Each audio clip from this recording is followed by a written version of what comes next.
Just, get the cleaning it up.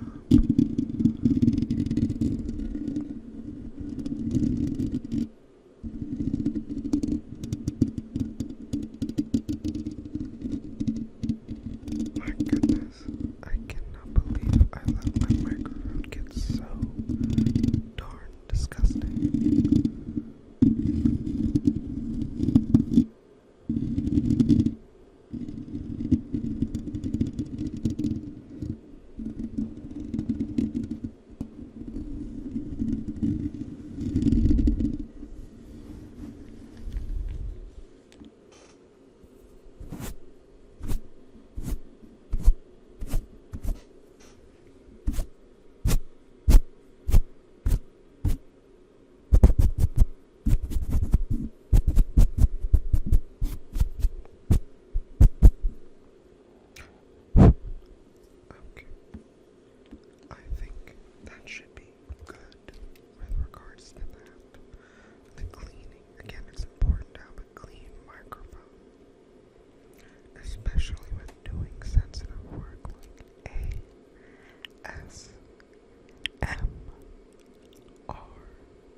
as sort of the bubble wrap for our organs. It's found under the skin and around blood vessels and nerves, providing cushioning and support.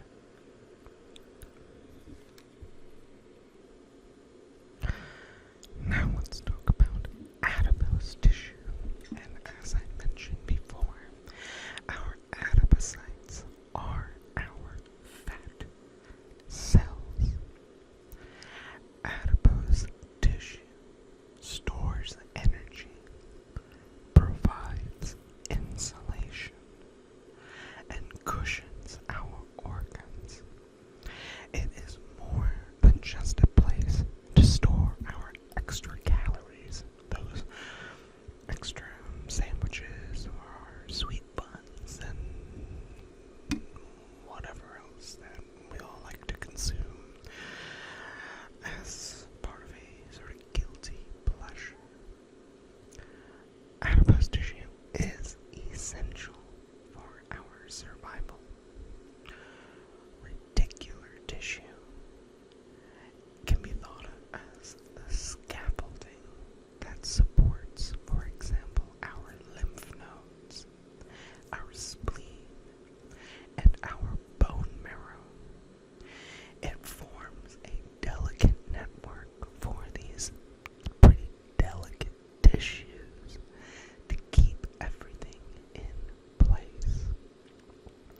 Dense regular tissue is packed with parallel sheets of collagen fibers, making it strong and very specifically resistant to pulling forces because they are all arranged in a very similar parallel pattern. So you are going to find dense regular tissue in areas like our tendons and our ligaments. They are going to connect muscles to bones and bones to one another.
is going to be found in our joints, where it helps to reduce friction between our bones. So you can think of hyaline cartilage as sort of the lubricant that keeps our joints moving smoothly. And one of the ways I always explain to my students to sort of remember the utility of hyaline cartilage is, if you have a good skincare regimen, and I hope you all do, sunblock, sunscreen, sun protection is important, but also daily moisturization is important. And I'm going to try to keep myself from going off on a ridiculously long tirade about the utility of moisturization. But good moisturizers, or at least as a part of your regular skincare routine, something should contain hyaluronic acid. That is going to be very useful in drawing moisture in and keeping your skin lubricated, keeping it well moisturized. So, I'll go on my more insane tirades about skincare when we actually talk about skin in our integumentary system lecture. So, with elastic cartilage, you can think of elastic cartilage as sort of an extension of elastic tissue. Elastic cartilage has more elastic fibers, making it flexible and resilient. So you're going to see that found in areas like the ear and our epiglottis. So this allows the tissue, or this allows the overall structure to bend and also bounce back. So again, it's not entirely like elastic tissue. Elastic cartilage has a stiffer structure, but it is still behaving like a rubber band. So if you ever forget, try to fold your ears down. Hopefully whoever's listening has ears that can be folded down. We're all born differently, so, no judgment here. But if for whatever reason you don't have ears, then imagine folding your ears down, and ideally your ears should pop right back up. And the same thing with your nose as well. So there's a pretty considerable amount of elastic tissue there. Well, not as much as your ears. Actually, you know what? Let's just leave this example with the ears. So, yeah. Okay. We'll leave it there. So, we have our fibrocartilage. Fibrocartilage is probably the densest and toughest of the tissues, of the connective tissues. This cartilage is found in areas that are experiencing a considerable amount of force. So you're going to see this found in areas like places between our intervertebral discs, where it is going to be very important in absorbing shock and resisting compression. Because at the end of the day, and this is a fundamental truth or a fundamental utility that you should remember, with the exception of a few bones, a lot of the bones in our skull, most of our bones in our body do not like being in contact with one another. One hard surface does not like to be in contact with another hard surface, especially if you're going to have shearing forces against one another. Because you can really think of it as two, let's say like sandstones or rocks, just kind of grinding against one another. The more it grinds, the more it's going to deteriorate and compromise the integrity of the tissue. And that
nervous tissue.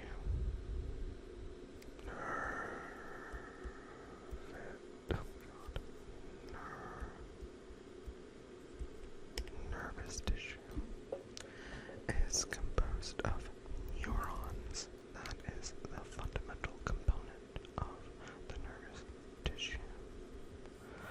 And typically you will see neurons schematically drawn sort of like that. That's sort of a classic way to draw them, again, schematically. Neurons are the main signal transmitters.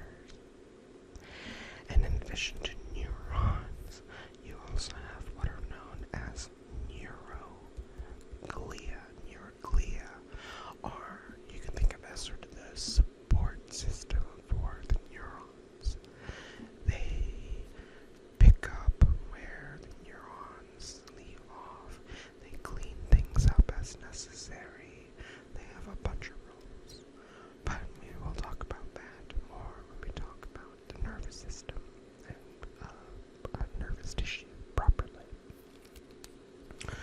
So, with the nervous tissue, there are three major components to be familiar with.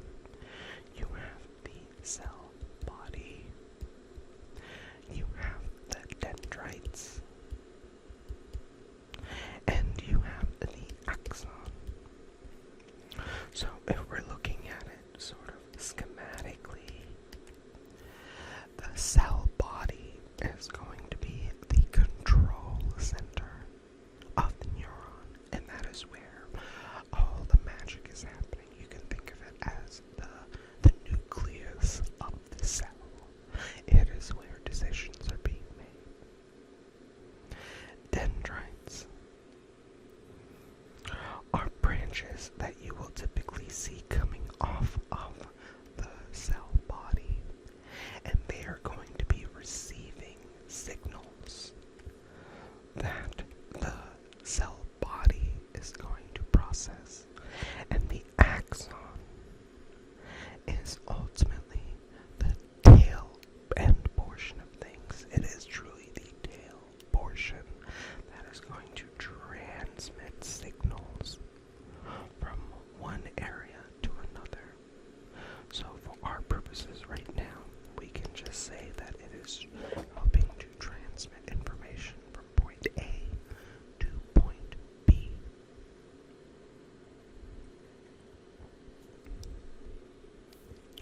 With our muscular tissue,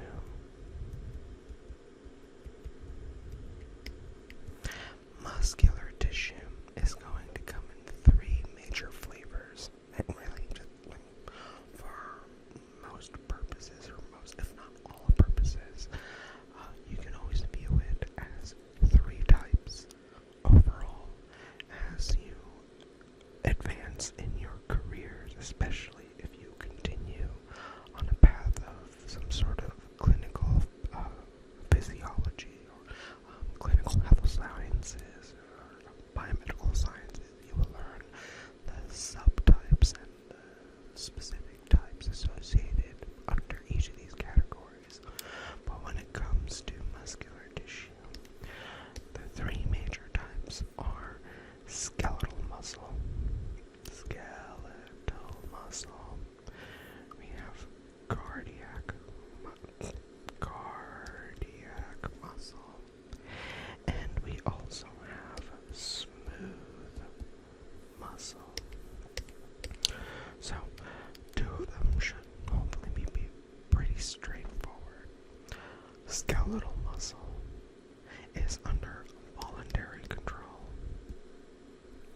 And another feature that's going to be very important is that it is striated. These muscles are going to be responsible for moving our bones. So, whenever you think of moving something or doing something, and you want your body to actually do it, the skeletal muscle is specifically responsible for causing that to happen. Because again, it is most importantly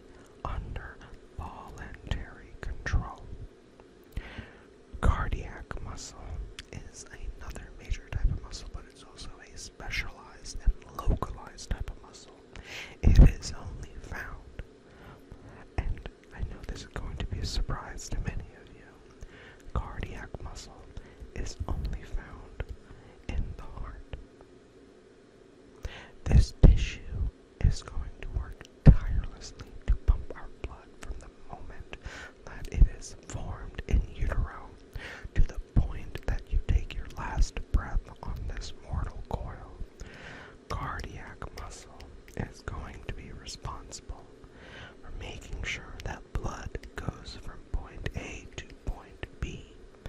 And when we talk about the cardiovascular system, you will learn that blood never goes back from B to A. That's a bad thing. Anytime that happens, something failed.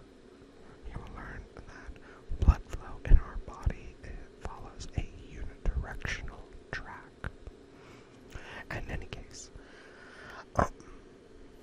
so like skeletal muscle, it is also striated in that the muscle can be found as sort of sheets.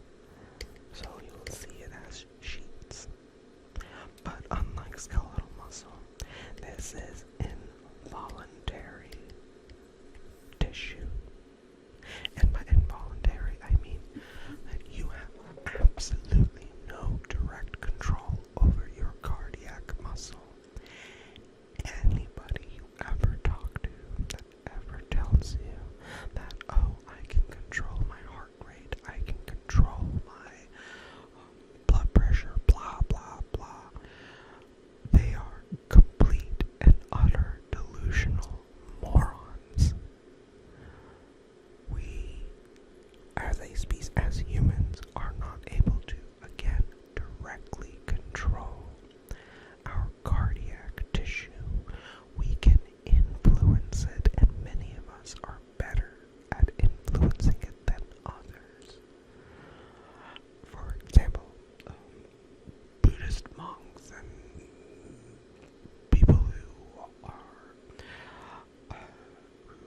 put a lot of time and effort into meditation and breath control and just things that help to actively calm yourself down while you are in the midst of otherwise experiencing an agitated or state of excitation. You are influencing your emotional state to impact your physical state. Again, you are not directly controlling your cardiac tissue. You cannot will your body to state, hey, my heart rate is 90 beats per minute right now. You are now going to be 60 beats per minute. That's just not how it works. You can't do it the same way as, hey, I'm going to raise my hand, and boom, I just raised my hand. Hey, I'm going to write, I don't know, something stupid, like, hey, boo, to weirdos that think that they can control their cardiac tissue and their heart rates and blood pressure and blah, blah, blah. No, that's just not how that works. Anyway, you would be surprised how many people I have had arguments about, how many students, my own students, that I have had arguments with about this sort of nonsense. And it's just, it is shocking and baffling how I guess we see something and we just end up believing it without really investigating it or understanding it further. And so this is where, again, a critical understanding of this is important. With cardiac muscle, striated, involuntary. Now, with smooth muscle, it is also involuntary.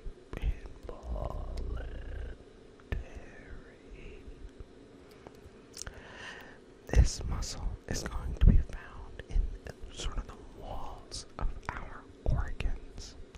So it's really responsible for moving things through areas from point A to, that's B, from A to point B. And so we're going to see smooth muscle in areas like our digestive tract, as well as our blood vessels. Anytime we need to control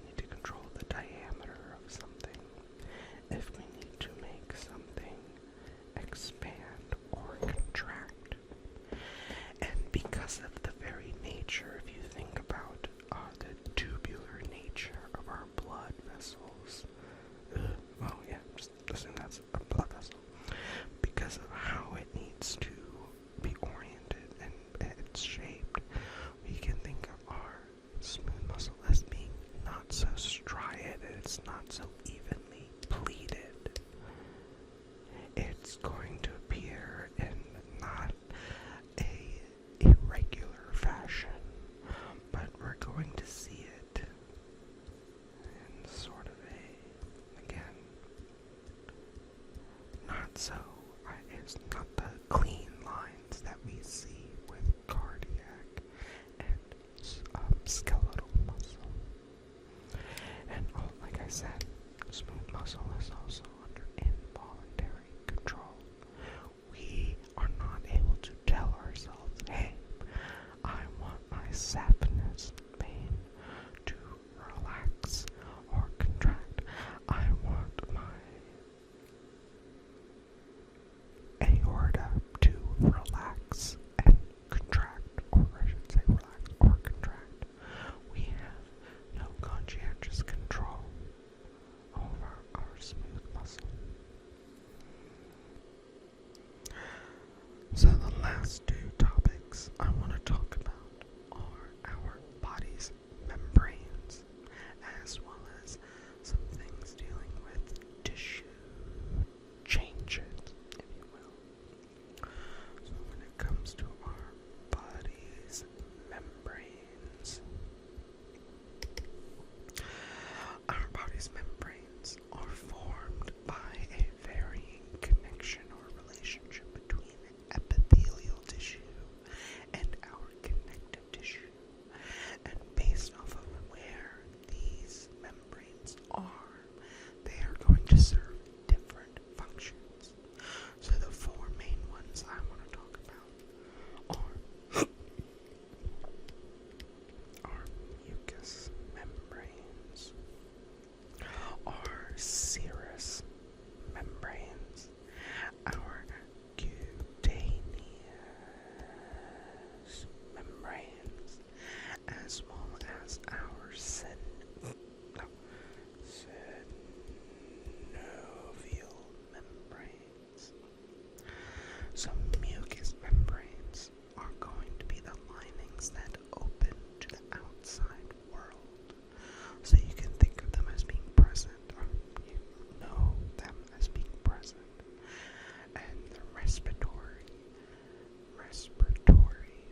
and the digestive tracts, they are going to be secreting, as their name implies, mucus. Mucus within our bodies in normological situations helps to keep things nice and moist and protected. Serous membranes are really going to line our internal cavities, for example, our pericardium, which is a tissue associated with our heart that we will talk about when we talk about the cardiovascular system. We're going to find the serous membranes in our pleura, and that is a tissue associated with our lungs, and we'll talk about that when we talk about the respiratory system, which will go hand in hand with the cardiovascular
is an increase in the number of cells, and we most notably see this in just general tissue growth, especially during development and healing. Hypertrophy, or what I've always pronounced it as hypertrophy, but depending on who you talk to, everyone's going to pronounce it a little differently. I call it hypertrophy and hyperplasia. With hypertrophy, this is an increase in cell size. Now, the way I've always viewed it, and this is like sort of a simple mnemonic that I used decades ago to try to remember this, and now for me, I just remember it based off of the names themselves. But if you're first getting into this, it's important to have mnemonic devices or like simple memory tricks that can help you remember the differences between the two.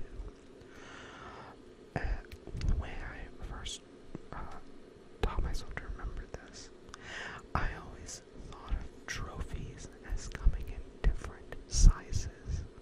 The bigger the trophy, the bigger the achievement, and that's not necessarily obviously always the case, but for the purposes of remembering something, it works out. It worked out for me. You use whatever device you want, and if you have an eidetic memory, then good for you. I hate you, but also love you. So again, with hypertrophy, it's all about cell size and increasing cell size. With hyperplasia, it's all about increasing cell number. Hyperplasia we see in general tissue growth, especially when you're healing or if you're just generally developing from the union of sperm and egg to where you are now and whatever interesting choices you've made with your life. Whereas with hypertrophy, you especially see that when you are building muscle through exercise. So, contrary to popular belief, you cannot actually, it's rare to increase your muscle fiber number. You increase your muscle fiber size. And that is because you are causing your muscles to go through hypertrophy. And that also happens with cardiac tissue as well. But that's sort of a double-edged sword. I shouldn't say double-edged sword, that's not the right way to put that. You can experience cardiac hypertrophy if you are a world-class athlete, but you can also experience it if you are a world-class couch potato. And we will talk about that more when we talk about the cardiovascular system. But just keep that in mind. But again, in terms of just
please share this video